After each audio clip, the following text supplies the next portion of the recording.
Hello दोस्तों, मैं हूं शकील अहमद और आप सुन रहे हैं मेरे YouTube चैनल पर गुमनाम किस्से। आज मैं ऐसा ही एक गुमनाम किस्सा लेकर आया हूं जिसका टाइटल है रानी बेटी राज करेगी। अब तक आपने सुना कि शमा की शादी हो चुकी है, ससुराल में उसके साथ अच्छा बर्ताव नहीं किया जा रहा है। ससुराल वालों के साथ साथ उसकी तनवीर से भी अच्छी नहीं निभ रही है। एक दिन शमा की मां का फोन आता है और वो बताती हैं कि करीम साहब की तबीयत कुछ ज्यादा खराब हो गई है। शमा घर पहुंचती है तो पता चलता है कि करीम साहब को दिल का दौरा पड़ा है। शमा अपनी मां को अपने वालिद के इलाज के लिए दुकान को कॉन्ट्रैक्ट में लगाने की बात करती है। अब आगे कुछ दिन तो यूं ही गुजरे। एक दिन उसने तनवीर से कहा, तनवीर, मैं सोचती हूं कि क्यों ना घर पे ट्यूशन पढ़ाऊं, कैसा रहेगा? तनवीर ने और कुछ नहीं कहा। मैंने पूछा, तनवीर, घर में ट्यूशन पढ़ाना कैसा रहेगा? क्यों पढ़ाना चाहती हो? माना कि अभी मेरी इनकम वैसी नहीं है, लेकिन ऐसा भी नहीं है कि इसी तरह से चलता रहेगा। और वकालत की प्रैक्टिस जमाना इतना आसान नहीं है, वक्त लगता है इसमें। और फिर लोग क्या कहेंगे? लोगों को इतनी फुर्सत कहाँ है कि कुछ कहें। तनवीर खामोश रहा। शमा ने अपनी बात को आगे बढ़ाते हुए कहा, मैं सोच रही थी दोपहर के खाने के बाद मैं 2 घंटे बिल्कुल खाली बैठी रहती हूँ, क्यों ना उसे इस्तेमाल में लाया जाए? मुझे कोई प्रॉब्लम नहीं है, लेकिन हाँ, अम्मी की तरफ से कोई शिकायत नहीं आनी चाहिए। यह सुनना था कि शमा ने ठंडी सांस भरी और कहा, बिल्कुल नहीं होगी तनवीर, आप इत्मीनान रखें। शमा ने अपने घर में काम करने वालों के जरिया कुछ बच्चे ट्यूशन के लिए इकट्ठा कर तो लिया था, लेकिन लोग तसफ़ी बख्श ट्यूशन फीस देने के लिए तैयार नहीं थे। लेकिन वो दिलजोई के साथ बच्चों को पढ़ाती रही। आहिस्ता आहिस्ता शमा का ट्यूशन जमने लगा। शमा की जिम्मेदारियां भी बढ़ने लगी। अब शमा भी फोन के बिल पे करने में हाथ बटाने लगी। शमा को अपना तोता लाने की इजाजत भी मिल गई। अब शमा अकेले में अपने तोते से दिल की बात कहती रहती थी। शमा ने जोजो के सामने धीरे से कहा, तुझे अपने घर जाने का दिल नहीं करता? कितनी बदल गई है शमा तू। बोलने वाला तोता तो हम लोगों ने अपनी जिंदगी में कई बार देखा होगा, लेकिन जोजो जैसा नहीं। उसमें एक अजीब खूबी थी, वो लोगों की बातों को कहीं से भी दोहरा सकता था। और शायद यही वजह थी कि वो शमा के दिल के बहुत करीब था। तोता शमा के आखिरी जुमले को दोहराने लगा, कितना बदल गई है शमा तू, कितना बदल गई है शमा तू, कितना बदल गई है शमा तू। शमा की आंखें नम हो गईं, लेकिन वो करती भी तो क्या करती। एक तरफ ससुराल में इतनी पाबंदियां और दूसरी तरफ उसके अपने मायके के इतने सारे मसाइल। उसने अपने दिल को किसी भी तरह समझा लिया। करीम साहब अस्पताल से आने के बाद ज्यादा वक्त घर में ही गुजारते थे। पहले जैसी उनकी सेहत भी नहीं रही और दुकान भी कॉन्ट्रैक्ट पर उठी हुई थी। डॉक्टरों ने उन्हें ज्यादा चलने फिरने से भी मना कर दिया था। उन्हें इतने कम वक्त में 2 बार दिल का दौरा पड़ चुका था। उन्हें इस बात का सदमा खाया जा रहा था कि शाहिद की कंप्यूटर क्लास अधूरी रह गई थी। जमीला और शकीला के रिश्ते पर ध्यान देना कम हो गया था। जिंदगी किसी तरह बसर हो रही थी। अब शमा बहुत कम अपने मायके आती थी। जब कभी शमा का दिल घबराता, वो अपने घर में फोन कर लेती। उसकी माँ हमेशा उसे बुलाती, लेकिन शमा हर बार किसी न किसी बहाने से अपने मायके आने से कतरा जाती। इस दफा उसकी मां ने बाकायदा तनवीर और उसके घर वालों के साथ शमा को अपने घर आने की दावत दी। शमा के साथ सिर्फ तनवीर आए, हालांकि तनवीर के पूरे घर वालों को दावत दी गई थी। घर पहुंचते ही दोनों बहनों ने तनवीर को घेर लिया। तनवीर भाई, आपने तो हमारी अप्पी को कैद ही कर लिया है, जमीला ने मजाकिया अंदाज में कहा। तनवीर के होठों पर मसनूई मुस्कुराहट आकर रह गई। शमा की मां ने जमीला से कहा, ये क्या बोल रही हो जमीला, ऐसे कोई बात करता है क्या? ठीक ही तो बोल रही है जमीला अप्पी। अब शमा अप्पी तो हम लोगों को याद ही नहीं करती, खुद ही देख लीजिए, एक फोन तक नहीं करती। शकीला ने मुस्कुराते हुए कहा, अप्पी से तुम लोग मिलने क्यों नहीं आ जाती? शमा ने मुस्कुराते हुए कहा, ये लो, अप्पी अपनी जिंदगी में इतनी खोई हुई है कि हम लोगों को भूल ही गई। इतने में करीम साहब आ गए। दोनों बहनें खामोश हो गई। अरे तनवीर बेटा, तुम कब आए? जी अभी कुछ देर हुई। अच्छा, तुम लोग आराम करो।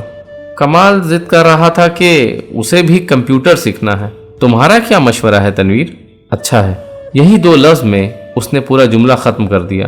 करीम साहब तनवीर से कंप्यूटर कोर्स के बारे में थोड़ा और तफसील से सुनना चाहते थे, लेकिन तनवीर की खामोशी ने उन्हें यह एहसास दिलाया कि शायद तनवीर इस सिलसिले में ज़्यादा बात नहीं करना चाहता है। ठीक है बेटा, तो मैं कमाल को कंप्यूटर इंस्टीट्यूट में दाखिला करवा देता हूँ। शमा ने अपनी माँ की तरफ देखते हुए पूछा। शाहिद और कमाल नहीं दिखाई दे रहे हैं? शमा की माँ ने कहा। कमाल और शाहिद कंप्यूटर इंस्टीट्यूट से फॉर्म लाने गए हैं। दोनों सालियां तनवीर से कुछ न कुछ पूछ ही लेती और तनवीर 1 या 2 लफ्ज में जवाब देकर खामोशी इख्तियार कर लेता। शमा को तनवीर की तबीयत का अंदाजा हो चुका था। वो समझ पा रही थी कि तनवीर को उसकी बहनों की कंपनी अच्छी नहीं लग रही होगी। उसने तनवीर को दूसरे कमरे में बुलाकर टीवी चालू करके रिमोट उसके हवाले कर दिया। शमा कुछ देर बाद अपने माँ के कमरे में गई। उसकी माँ अकेली बैठी धुले हुए कपड़ों को तह करके अलमारी में रख रही थी। शमा आहिस्ते से अपनी माँ के करीब बैठ गई। अरे तू यहाँ क्या कर रही है? तुझे तो अभी तनवीर के पास होना चाहिए था। अकेले कमरे में बोर हो जाएंगे वो।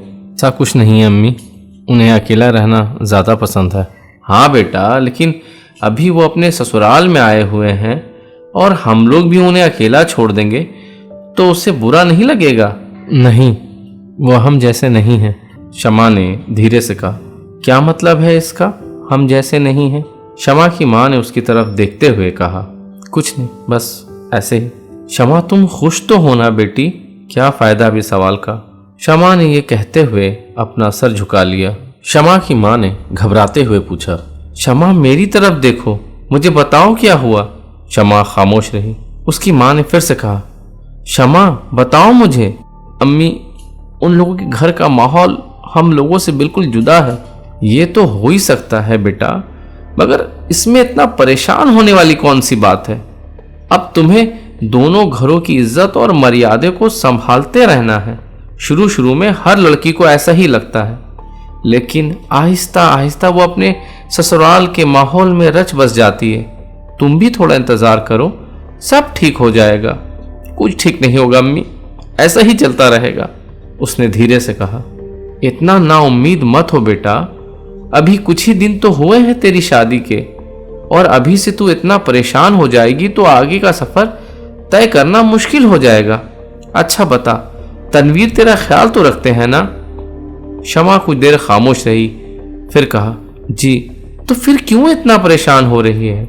इसलिए कि सारा दिन तनवीर घर पे नहीं होते हैं, मेरी सास और नंद होती हैं घर पे, और आज तक उन दोनों ने कभी भी आकर मुझसे 2 मिनट बात तक नहीं की। सिर्फ जरूरतन बात करती हैं। क्या कह रही थी वो कि अपनी बेटी बनाकर रखूंगी? बेटी तो छोड़िए, बहू भी मान लेती ना तो मुझे इतना बुरा नहीं लगता। ऐसा लगता है जैसे मैं बिल्कुल अनजान लोगों के साथ रह रही हूँ। मेरी सास सारा दिन चुपचाप अपने कमरे में अकेली रहना पसंद करती हैं, लेकिन कभी भी मुझसे दुख सुख की बातें कर लें? नहीं, कभी नहीं करेंगी। वो अपना सारा दुखड़ा जमा किए नाज़नीन के कॉलेज से आने का इंतजार करेंगी, और जैसे वो कॉलेज से वापस आएगी वैसे ही शिकायतों का पिटारा खोल कर उसके सामने बैठ जाएंगी। खट्टासिन बुढ़िया। उसकी माँ हंस पड़ी। बाप रे बाप, इतना गुस्सा! ये सब बातें अपनी बहनों से मत कहियो, नहीं तो शादी से इनकार कर देंगी। शादी से इनकार कर देंगी मतलब? तुझे तो मालूम ही है, जमीला का बड़े अच्छे घर से रिश्ता आया है। लड़का इंजीनियरिंग का फाइनल ईयर में है। मुझे और तेरे अब्बू को ऐसा लगता है कि इस रिश्ते को हाथ से जाने देना बेवकूफ़ी होगी। मगर अम्मी, अभी तो मेरी शादी में इतना खर्च हुआ है, और फिर अभी जमीला बीए फाइनल ईयर में, उसकी पढ़ाई नामुकम्मल रह जाएगी। ऐसा बिल्कुल नहीं है। वो लोग उसकी पढ़ाई के ख़त्म होने का इंतज़ार करने के लिए तैयार हैं। अम्मी, एक बात मैं कह देती हूँ, जब तक जमीला और शकीला खुद की पाँव पर खड़ी ना हो जाए, उन लोगों की शादियों के बारे में सोचिए भी मत। क्यों? उन्हें कौन सा घर चलाना है? अम्मी, ज़माना बदल रहा है। एक पढ़ी लिखी लड़की और ऑफिस जाने वाली लड़की में लोग फ़र्क करते ही हैं। जमीला सिर्फ एक दफ़ा सरकारी मुलाजमत हासिल कर ले, बस उसके बाद देखिए अच्छे रिश्तों की लाइन लग जाएगी। शमा की माँ ने मुस्कुराते हुए कहा। क्या होगा उससे आखिर? उसे घर ही तो संभालना है। नहीं अम्मी, आजकल लड़कियों को सेल्फ डिपेंडेंट होना चाहिए, वरना लोग उसे औरों के मुकाबले में कमतर समझते हैं। शमा की माँ थोड़ी देर खामोश रही और फिर उसकी तरफ देखते हुए पूछा, ससुराल वाले तुम्हारे साथ और बहुओं के मुकाबले भेदभाव करते हैं क्या? शमा खामोश रही। शमा बताओ मुझे। जी, ऐसा बर्ताव तुम्हारे ही साथ क्यों हो रहा है? तुमने सोचा है कभी? सोचना क्या है, मुझे तो साफ साफ दिखता है। बड़ी भाभी का मायके बहुत पैसे वाला है, सो उन्हें कोई कुछ नहीं कहता। उनके बेडरूम में दाखिल होने से ही उनके मायके वालों की हैसियत पता चलती है। महंगा फर्नीचर, खुद का पर्सनल कलर टेलीविजन, जापानी रेफ्रिजरेटर, क्या कुछ नहीं है उनके कमरे में, सो उन्हें कोई कुछ नहीं कहता। और मजली भाभी ऑफिस में काम करती हैं, तो जाहिर है घर में वो भी कुछ फाइनेंशियल सपोर्ट करती होंगी, इसलिए उनके साथ भी ये सेकंड क्लास सिटीजनशिप का बर्ताव नहीं होता है। और रही मैं, ना मेरे पास उनके मुकाबले महंगा फर्नीचर है, ना ही तनवीर की अच्छी आमदनी, और फिर मैं एक मिडिल क्लास फैमिली से हूँ। लोग मुझे क्यों उनके मुकाबले बराबर की इज्जत देंगे? शमा, दिल छोटा ना करो, तुम्हारे पास भी आला तालीम है मेरी बच्ची। आज के दौर में कितनी मुसलमान लड़कियों के पास इंग्लिश ऑनर्स की डिग्री होती है। तुम तनवीर से बात करके घर पे ट्यूशन क्यों नहीं पढ़ाती? तुम्हारा वक्त भी कट जाएगा और 2 पैसे भी आ जाएंगे। शमा खामोशी से अपनी माँ की बातें सुन रही थी।